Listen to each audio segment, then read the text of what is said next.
10 minutes before my wedding ceremony, my maid of honor grabbed my arms so hard. She nearly ripped the fabric of my dress. Then she whispered 3 words that changed my life forever. They know everything. My name is Evelyn. I'm 34 years old. And on the day I was supposed to marry the love of my life, my family tried to destroy me in front of 200 guests. What they didn't know was that my fiancé and I had already discovered their plan 3 days earlier. And we decided to let them continue. Because sometimes the only way to expose manipulation is to give it a microphone. I grew up in a family where appearances mattered more than honesty. Perfect photos, perfect church attendance, perfect smiles at dinner parties. But behind closed doors, everything was transactional. Love came with conditions. Approval came with obedience. And disappointment? That came the second you started thinking for yourself. My younger sister, Claire, learned this early. She became exactly what my parents wanted. Safe, predictable, easy to control. I did not. At 19, I moved out against my father's wishes. At 24, I started my own interior design business instead of joining the family accounting firm. At 33, I got engaged to a man my family absolutely hated. Not because he was cruel, not because he cheated, not because he failed me, because he couldn't be controlled either. Daniel was calm, steady, quiet, the kind of man who listened before speaking. And people like my parents hate calm people, because calm people don't panic easily, which means manipulation stops working on them. The first time Daniel met my family, my mother smiled through clenched teeth the entire dinner. My father questioned his income.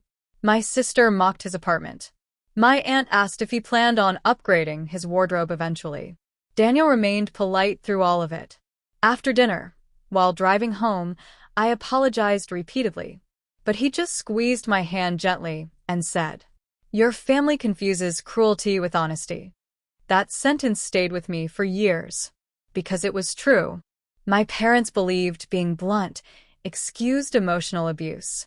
If they humiliated you publicly, they called it concern. If they criticized your life, they called it love. And if you defended yourself, you were dramatic. When Daniel proposed, my mother cried. Not emotional tears, angry tears. "You're making a mistake," she whispered during dinner that night. I smiled politely. No, i answerat sufli. "I'm making a choice." That sentence made my father furious, because controlling people hate realizing they no longer control the outcome. The wedding planning became a nightmare almost immediately. Every decision turned into conflict. The venue was too modern. The flowers were wasteful. My dress was inappropriate. The guest list was embarrassing. At one point, my mother actually said, "If you marry Daniel, don't expect this family to support you financially anymore." I stared at her in silence, then slowly replied, "I didn't realize your love had monthly payment conditions." She slapped the table so hard the silverware jumped. But honestly, by then I was exhausted. 34 years old, and still being treated like disobedient property. Then came the money issue. 3 months before the wedding, my grandmother passed away, and quietly, without telling anyone else, she left me $40,000. Not Claire, not my parents. Me. I didn't understand why until I found the letter attached to the will. "Evelyn, you are the only person in this family brave enough to become yourself. Use this money to build peace somewhere far away from people who only love versions of you they can control." I cried for almost an hour after reading it, because my grandmother saw everything. The manipulation, the favoritism, the emotional games. And somehow, she understood how tired I was. Daniel suggested using the inheritance for a house after the wedding. A fresh start. A quieter life. I agreed instantly. But unfortunately, my parents discovered the inheritance 2 weeks later. And suddenly, their behavior changed dramatically. My mother became sweeter. My father became unusually generous. Claire started texting me constantly. At first, I thought maybe grief changed them. Then my father invited me to dinner alone. The second dessert arrived. He leaned forward calmly and said, "You know, 40,000 could disappear quickly in a bad marriage." There it was. The real conversation. "I'm not discussing my inheritance," I answered quietly. His expression hardened immediately. "We're your family." No. Family does not suddenly appear when money enters the room. I left dinner early that night, and after that, things escalated fast. My mother started calling relatives. Apparently Daniel was financially unstable. Apparently I was emotionally manipulated. Apparently the wedding was concerning. Interesting how toxic people create emergencies whenever they stop controlling someone. Then came the rehearsal dinner. That's when I realized something far worse was happening. Claire kept filming everything on her phone, not casually. Strategically. My father disappeared twice to make mysterious phone calls. My mother whispered constantly with extended relatives. And every time Daniel entered a room, the conversation stopped. On the drive home, I looked at him nervously. "Something feels wrong." He nodded slowly. "I know." The next morning, 72 hours before the ceremony, we found out everything. And honestly, I still believe fate wanted us to know. Claire accidentally left her tablet at my apartment after helping assemble wedding favors. Later that night, notifications started appearing repeatedly. Messages, group chats, emails. I should have ignored them. But intuition is strange. Sometimes your body recognizes danger before your mind does. So I opened the screen, and immediately, my entire world shifted. A family group chat titled, Intervention plan. My hands went cold instantly. I opened the messages slowly, and one by one, the truth unfolded. My father planned to stop the wedding ceremony publicly. My mother had written a speech explaining why Daniel was unsafe for me. Claire planned to live stream the confrontation online. My aunt suggested humiliating Daniel financially in front of guests. And worst of all, they intended to pressure me emotionally into canceling the wedding publicly, so they could save me in front of everyone. I sat frozen on the couch reading message after message. My own family. Planning public humiliation like entertainment. Then I found the final message from my mother. Once she's embarrassed enough publicly, she'll come back under control. Under control. That phrase changed something inside me permanently. Because suddenly, I understood. This was never about concern. Never about love. Never even about Daniel. It was about ownership. My family believed my life belonged to them, and my marriage threatened that control. When Daniel came into the room, I handed him the tablet silently. He read everything carefully, then looked at me calmly, and asked the question that changed everything. "What do you want to do?" Not. "What should we do?" "What do you want?" That distinction mattered, because healthy love gives freedom. Control takes it away. I expected anger from him. Instead, he smiled slightly. "They want a public scene?" he asked quietly. I nodded slowly. He leaned back calmly. "Then let's give them one they'll never forget." For the next 3 days, we said absolutely nothing. We smiled through family brunches, answered texts politely, pretended ignorance perfectly.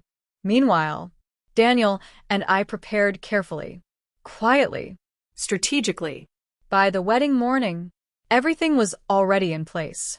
And 10 minutes before the ceremony, my maid of honor rushed into the bridal suite pale with panic. "They're setting up microphones near the altar," she whispered. My stomach tightened instantly. "She has a speech," my friend continued shakily. "Your father too." Then came the final sentence. "Claire's already recording." I closed my eyes slowly, and instead of panic, I felt something unexpected. Peace. Because for the first time in my life, I was no longer afraid of them. I stood up slowly, adjusted my wedding dress, smooth shaking hands against white fabric. Then I looked at my maid of honor calmly and said, Good. Her eyes widened. "What?" I smiled softly. "Let them begin." The music started exactly on time. Soft violin notes filled the venue. Guests stood up. Phones came out. Smiles everywhere. A perfect wedding scene. But I knew the truth behind it. Because just behind the double doors, my family was not preparing to celebrate. They were preparing to attack. My maid of honor stood close beside me. Her hands were shaking. "They're in position," she whispered. I nodded slowly. I wasn't surprised anymore. I was ready. The doors opened. I began walking down the aisle. And that's when I saw it. My father standing near the altar, holding a microphone. My mother beside him, clutching a folded paper like it was a weapon. And Claire, filming everything with a small smile on her face. Not nervous. Not emotional. Excited. Like this was a performance. Guests were confused. I could hear whispers already. "What's happening? Is this part of the ceremony?" Daniel stood at the altar waiting for me, but his expression told me everything. He was calm. Too calm. Because he already knew this moment was coming. My father tapped the microphone. A sharp sound echoed through the venue. "Before this ceremony continues," he announced loudly, "I need everyone to hear the truth." The room went silent instantly. My mother stepped forward dramatically. She opened her paper, hands shaking slightly. "This marriage must not happen," she said. Gasps spread through the audience. A few guests looked at me in shock. Others looked at each other nervously. My mother continued, "This man has financially influenced my daughter. He has isolated her from her family, and she is making a decision she will regret." I almost laughed, because every word was rehearsed, every line practiced, every emotion staged. Then my father lifted the microphone again. "We are here to protect her," he declared. Protect. Funny word. People who control others always call it protection. My sister zoomed in with her phone, recording every second. Then my father said the sentence they had clearly been saving. "We have evidence she is not thinking clearly." And at that exact moment, something shifted inside me. Not anger, not fear. Clarity. I turned slightly toward Daniel. He gave me a small nod. It was time. I stepped forward. Slow. Calm. Controlled. The room went quiet again as I reached the microphone. My father looked confused. My mother frowned. Claire stopped recording for a second. I gently took the microphone from my father's hand and said quietly, "Actually, I think everyone should hear the truth." Confusion spread instantly. My mother whispered, "What are you doing?" I didn't answer her. Instead, I reached into my bouquet and pulled out a small folded document. The inheritance file. Then another document. The group chat screenshots. And finally, a printed bank transfer summary. The $40,000. Every detail. Every message. Every plan. I looked at the guests calmly. "Before we begin the ceremony," I said softly, "I think my family wanted to make an announcement." My father's face changed immediately. "Evelyn, stop this." But I didn't stop. I turned slightly toward the audience. "This is a message my family sent 72 hours ago." I held up the printed chat. "We will stop the wedding publicly." Murmurs exploded instantly. My mother's face went white. Claire stopped filming completely. I continued calmly. "This is the speech my mother prepared for today." I raised the paper. "He is unsafe. She is not thinking clearly. We must intervene." Gasps filled the room. Then I turned slightly toward Claire. "And this is the live stream plan." Silence again.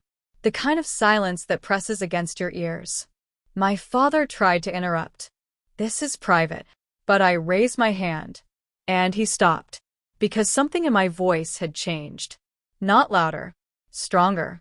"This isn't private," I said calmly. "This was planned for an audience." I looked directly at the guests. They didn't bring concern here today. I paused. They brought a performance. The room shifted uneasily. My mother whispered, "You're embarrassing us." I turned toward her slowly. For the first time that day, I smiled. "No," I said softly. "You did that yourself." Then I looked at Daniel and nodded once. He stepped forward beside me Calm. Steady. and pulled out his phone. He opened a document. This, he said calmly, is the full financial record of the $40,000 left to Evelyn. He paused. And how her family attempted to control it. My father stepped forward quickly. This is insane. But Daniel continued anyway. They were watching in shock. Because suddenly, this wasn't a wedding interruption. It was exposure. My mother's voice cracked. We were trying to help you. I looked at her calmly. No, I said softly. You were trying to control me. Silence again. Heavy. Final. Then I said the line I had been holding inside for years. I am not a project you can fix. My father lowered the microphone slowly. For the first time, he had nothing to say.